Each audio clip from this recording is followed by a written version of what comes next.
Stay down where trash like you belongs. The officer spits, his knee grinding into her spine like he's pinning down prey. Rain lashes against the hood of the luxury car, a cruel soundtrack to the scene. Officers Reynolds and Benson close in, their shadows towering over the black woman like executioners. Reynolds doesn't hesitate. He slams her face first onto the sleek, polished car. The thud rattles her bones. Her designer purse explodes on impact, spilling lipstick, receipts, and a golden pen into the muddy puddles. Driving in Oakwood while black? Big mistake, Reynolds snarls, baton cracking across her shoulders. The sound echoes through the empty street like a gunshot. Her voice trembles. Please, but the words are swallowed when Benson shoves her into the filthy water.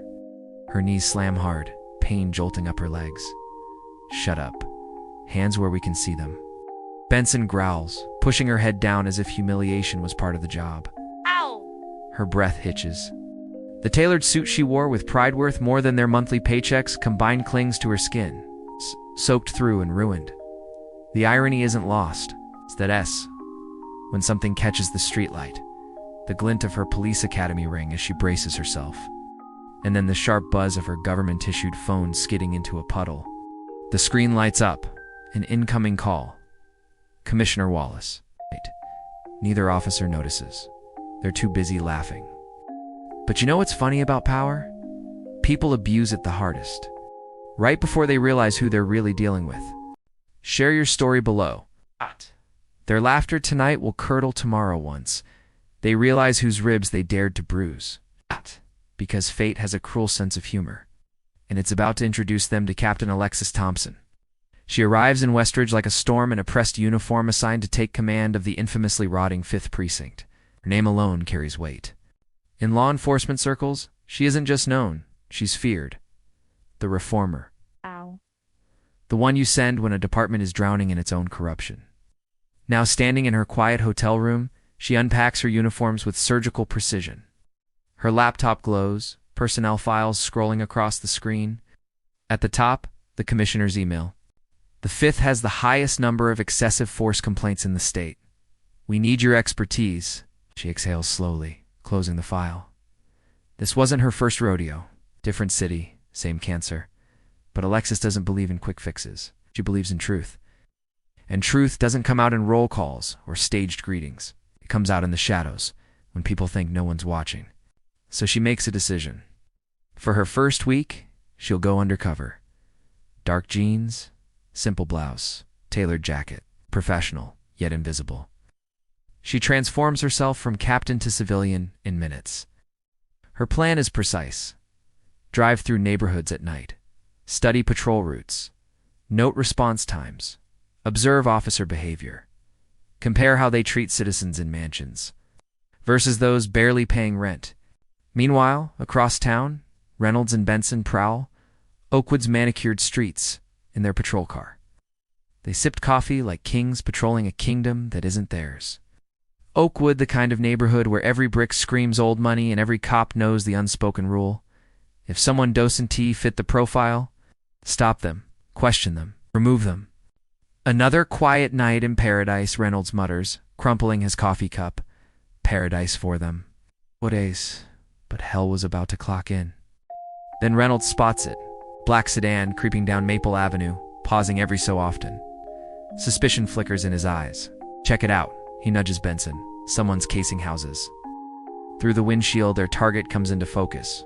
A black woman, alone, occasionally pulling over to jot something on her phone. Definitely not from around here, Benson mutters, already flipping on the dashcam with a grin. Let's see what she's up to. Inside the sedan, Thompson catches the reflection of their patrol car in her rearview mirror. She knows this dance. A slowed tail. The predator's patience. They're not protecting their hunting, circling, waiting for the slightest excuse. She eases into a legal parking spot, her notes unfinished. The move is deliberate. She knows what's coming next.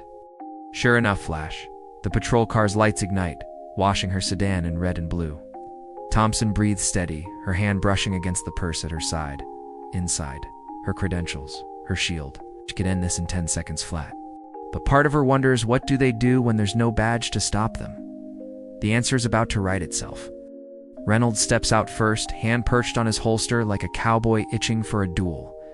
Benson mirrors him on the passenger side, posture puffed with the kind of aggression only insecurity breeds. "Get out of the vehicle." "Now," Reynolds barks, already yanking out his taser no cause. No hesitation.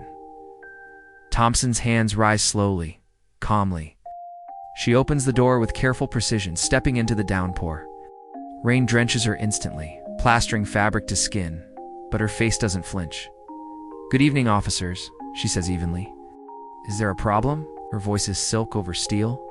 Reynolds circles her like a shark that smells blood. "What are you doing in this neighborhood?" "I'm new in town," Thompson replies, locking eyes with him. "Just familiarizing myself with different areas." Her tone is professional, but unyielding.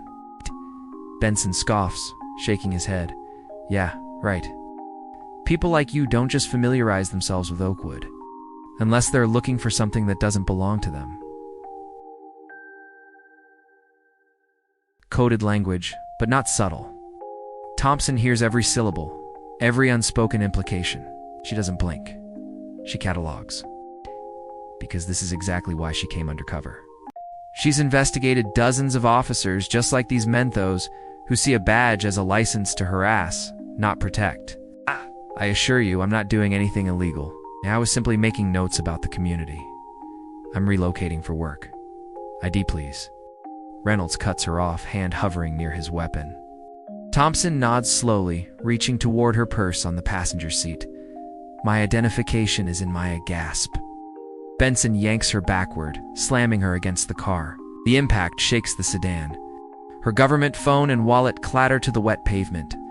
"That's my identification right there," she says calmly, pointing. "If you'll just..." Reynolds kicks the wallet under the car. "We'll get to that. First, tell us what you're really doing here." Rain intensifies, streaming down her face as curtains twitch in nearby houses. Residents watching, but no one intervenes. She catalogs it all. Witness, presence, inaction, violations. "I work in law enforcement," she states plainly, hoping to de-escalate. The officers exchange glances, then erupt into laughter. "Yeah, security guard maybe," Reynolds mocks. Watching the perfume counter at Macy's, Benson adds, smirking, "Probably watches too many cop shows, thinks she knows something." Thompson doesn't respond. She memorizes every detail instead. Badge numbers, name tags, unit designations, procedural violations, biased comments. Her mind is a camera. "Hands behind your back," Benson orders, pulling out handcuffs with theatrical force. Rain pounds harder, turning the elegant neighborhood into a watercolor of streetlights and shadow. Cold metal bites her wrists, handcuffs tighten deliberately. "On your knees," Reynolds commands, shoving her shoulder. Thompson hesitates. "It's not necessary. I'm complying fully." Pushes. Her knees hit the wet pavement hard, pain shooting upward. Water soaks her immediately. Flashlights aim at her eyes, creating disorienting glare. "Please retrieve my identification," she requests calmly. "You'll see I'm not a threat." Reynolds strikes her shoulder with the baton just enough to hurt, just enough to humiliate. A single tear mixes with rain. She refuses to acknowledge it. She records it mentally. Unprovoked strike, excessive restraint, forced position. Benson radios dispatch. "Run this plate." Vehicle possibly stolen. The crackle returns. Plate comes back clean. Thompson registered it 3 years ago in Virginia. Flags. Instead of admitting error, the officers exchange suspicious glances. "Probably fake registration," Reynolds mutters loud enough for her to hear. A second patrol car slows. Sergeant Walsh rolls down his window, surveying a black woman kneeling handcuffed in the rain. "Sir, I've done nothing wrong. These officers, we're good." Reynolds interrupts. Walsh nods, barely glancing at her. "Need assistance?" "No, we got this." Benson smirks.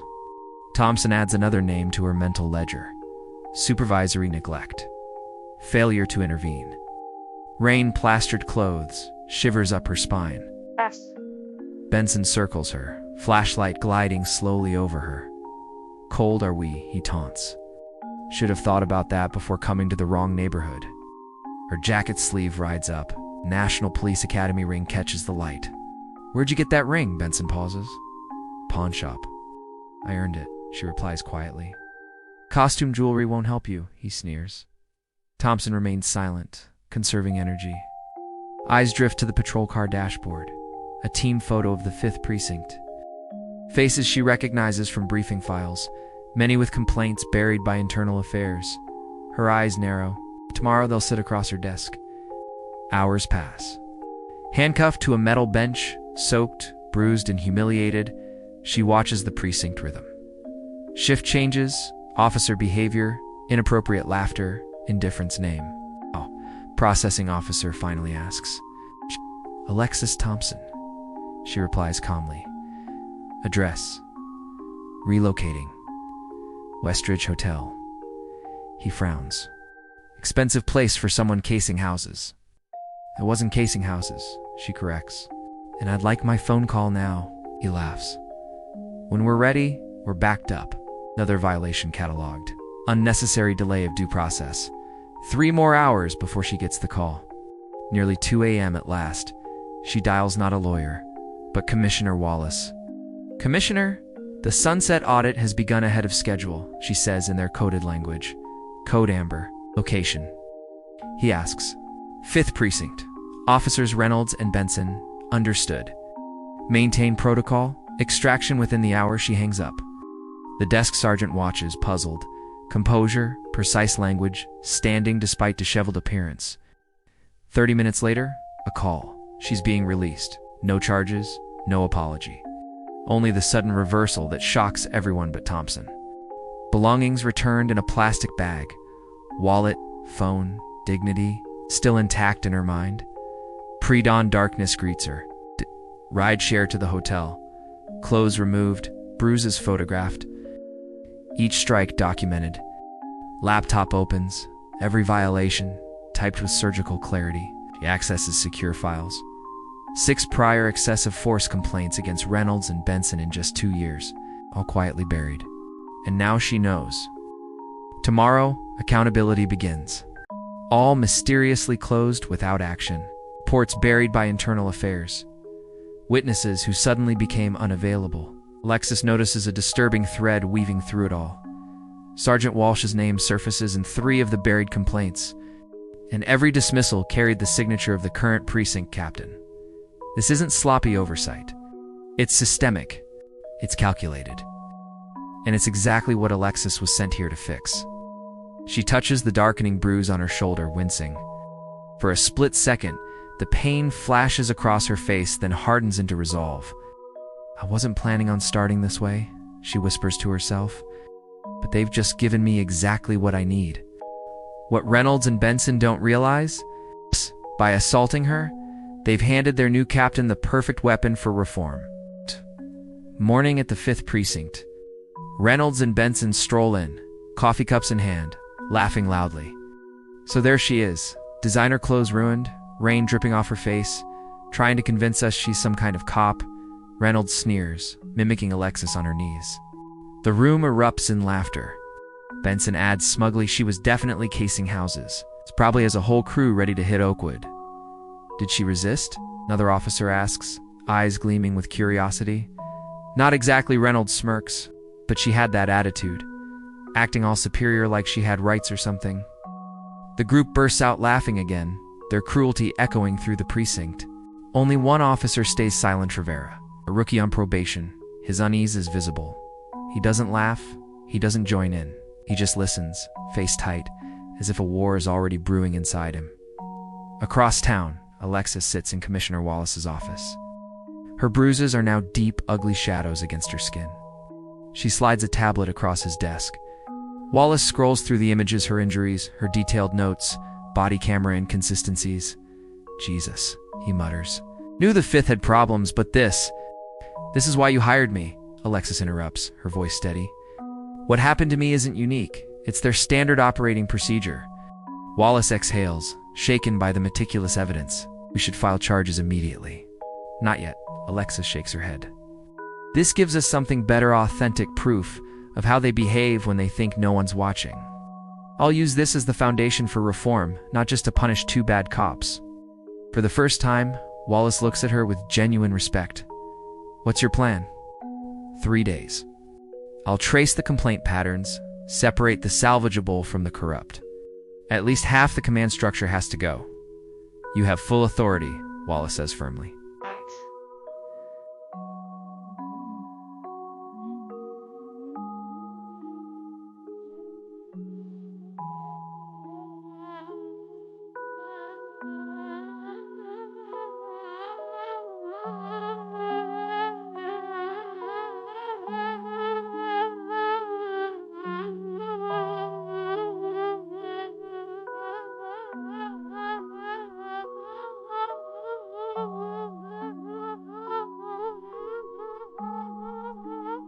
Well, when by our better.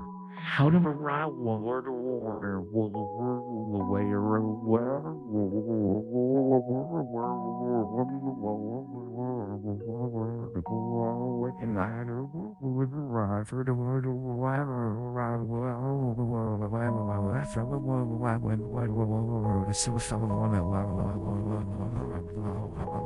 That afternoon, Alexis returns to her hotel and instantly senses something's off. Her door is slightly ajar. Her belongings aren't stolen, but disturbed. A drawer out of place. A bag unzipped. Someone's been here. She checks security footage on her tablet. 8 minutes missing. No official entry recorded. Someone tampered with the cameras. Her chest tightens, not in fear, but fury.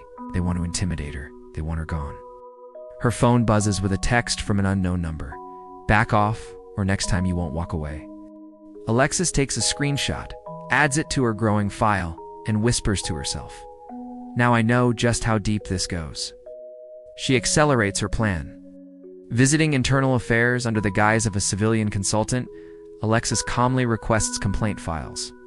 Lieutenant Barnes greets her with polite smiles, but his eyes flicker with guilt when she asks for excessive force complaints. With the commissioner's written clearance, she gains full access. What she finds chills her. Complaints systematically erased. Body cam footage mysteriously corrupted. Medical reports rewritten. 10 officers appear again and again, and every single one rewarded with commendations. The rot is not just deep, it's celebrated. Meanwhile, Reynolds and Benson are unraveling. She said she was law enforcement. Reynolds mutters nervously. What if she wasn't lying? Relax. Benson scoffs, though his voice cracks. Nobody's gonna believe some random black woman over us. Walsh leans forward, uneasy. Should run her through the system. They do. And what they find makes their blood run cold. Alexis Thompson, former military police. Current federal law enforcement credentials. Specific agency restricted. Could be internal affairs. Walsh swallows, or worse. Justice Department. Silence, fear, panic. They don't know who she really is. But they know one thing. She's dangerous. The next day, Alexis doesn't hide anymore. She parks openly in Oakwood, camera in hand, recording everything. A patrol car stops a Latino teenager on his bike. Pat down, humiliation, resignation. Alexis photographs it all. When Reynolds and Benson spot her, their patrol car screeches to a halt. You again, Reynolds snarls, stepping out, hand on his weapon. Alexis doesn't flinch. She lifts her camera, documenting public servants in public spaces. Perfectly legal. Benson invades her space. You're interfering with police business. I'm standing on a public sidewalk, Alexis replies coolly. Case law is on my side. Want the citations? Her calm confidence rattles them. Soon, Walsh arrives with backup. An intimidating circle of uniforms closes around her. They suggest you move along before we find something to charge you with, Walsh sneers. Are you admitting you'd fabricate charges, Sergeant? Alexis says loudly, her camera recording every word. The circle falters. Officers exchange uneasy glances. Their script doesn't work on someone who knows the rules better than they do. Rivera arrives last, breaking ranks. Ma'am, is everything okay here? He asked, addressing her directly, not his superiors. Shut up, Rivera. Snaps. Alexis lowers her camera, but it's still recording. She looks each of them in the eye, her voice like steel. I believe I've seen enough for today. Officer Reynolds, Sergeant Walsh. Officer Benson, I'll be seeing you very soon. She walks away, leaving them shaken in a way no civilian ever has before. Officers Reynolds, Benson, and Sergeant Walsh will report to my office immediately following this ceremony. Officer Rivera as well. The named officers exchange panicked glances. Rivera looks confused but resolute. After the ceremony, Thompson enters her new office. She removes her dress jacket, carefully hanging it on a wooden coat stand. The movement reveals dark bruises still visible on her wrists. Reynolds, Benson, and Walsh enter first, standing uncomfortably at attention. Rivera follows, keeping a noticeable distance. Thompson sits behind her desk, opening a folder, her gaze steady. 3 nights ago, she begins conversationally. I was illegally detained, assaulted, and humiliated by officers of this precinct during an observation assessment. She turns the folder, displaying photographs of bruised wrists, the baton mark on her shoulder, and her muddied designer suit. Following this, she continues, my hotel room was illegally searched. Threatening texts were sent. Unauthorized background check ran on my credentials. Reynolds swallows. Benson stares at the floor. Walsh's face drains of color. Officer Rivera, she addresses the rookie. You may be wondering why you're here. Yes, Captain, he replies, standing taller. You're here because you questioned improper procedure. You de-escalated yesterday's confrontation. You've demonstrated integrity these men lack. She gestures to the others. You're being reassigned to lead our new community relations unit. Effective immediately. You're dismissed. Rivera blinks in surprise, salutes, and exits. The door closes with finality. Thompson rises slowly, circling her desk to stand before the remaining 3 officers. Despite being shorter, she towers over them. I was recruited specifically for this precinct, she says. After serving on the Federal Law Enforcement Reform Task Force, I understand exactly what I'm dealing with. Detention, she continues, tapping the folder, was unplanned, but it provided first-hand evidence of why I was brought here. Every violation, every biased comment, every procedural failure has been recorded and verified. The illegal search of my room was captured on enhanced hotel security cameras. Threatening text traced to Officer Benson's personal phone. The men stand in stunned silence. Her voice never rises, yet authority drips from every word. You have exactly 1 hour to decide. Resign immediately or face full administrative charges and criminal prosecution for assault under color of authority. Their faces lose all remaining color. The woman they humiliated now holds their entire futures in her bruised hands. The 5th precinct transforms overnight. Internal affairs investigators arrive. Technology specialists install new body camera systems. Training coordinators organize mandatory sessions on constitutional policing and bias recognition. At the center stands Captain Thompson, methodically dismantling decades of entrenched corruption. By noon, Walsh has submitted his resignation, clearing out his locker under the watchful eyes of IIA officers. His career ends quietly, shielded from criminal charges in exchange for testimony against higher-ranking officers. Reynolds and Benson, however, refuse to resign. Flanked by union representatives, they enter Thompson's office, confident the blue wall will protect them. The allegations are concerning, but my clients deny wrongdoing during a lawful detention. The union attorney begins. Thompson doesn't look up. Your clients are suspended pending investigation. Badges and service weapons surrendered immediately. The attorney protests. This appears personal. Thompson raises her eyes. Steel meeting steel. Excessive force, false imprisonment, false reports, illegal searches, terroristic threats, civil rights violations, extensive evidence, she adds, sliding a flash drive across the desk. The attorney picks it up cautiously. We'll need time to review. 3 days until the disciplinary hearing. Unless you wish to reconsider resignation, Thompson says directly to Reynolds and Benson. Reynolds spits, it's our word against yours. Thompson allows a faint, controlled smile. Actually, it's your word against mine. Gash, cam footage, body camera, 6 civilian witnesses, your own texts. But the hearing committee can decide. After they leave, Officer Rivera knocks. Captain, community leaders are here for the meeting. Thompson welcomes a diverse group of neighborhood representatives. For the first time in precinct history, residents speak directly to command staff, detailing racial profiling, selective enforcement, harassment. Thompson listens intently. "This won't change overnight," she says honestly, "but it will change. You have my word." Across town, City Manager Greer receives an urgent call from the mayor. Thompson is tearing apart the 5th Precinct and the union threatens legal action. Greer meets Thompson. She places a thick binder on the table. 43 documented civil rights violations over 18 months. Buried cases, each representing potential lawsuits. "The statute of limitations hasn't expired on any of them," she continues. "One successful suit could cost millions. 43 could bankrupt the city.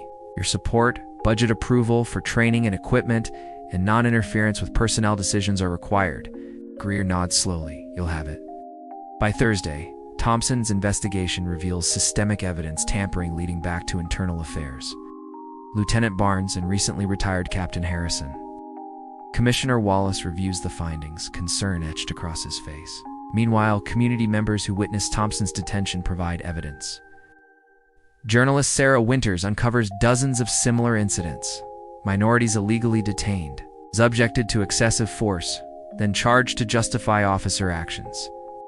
Her story spreads online, showing Thompson forced to her knees in the rain. Public outrage grows. Friday morning, the disciplinary hearing room is packed. Reynolds and Benson arrive with union attorneys, confidence now visibly shaken. Thompson presents her evidence systematically. Her own account. Photographs of injuries, dashcam footage showing unprovoked aggression. Mrs. Chen's security camera capturing Reynolds striking Thompson.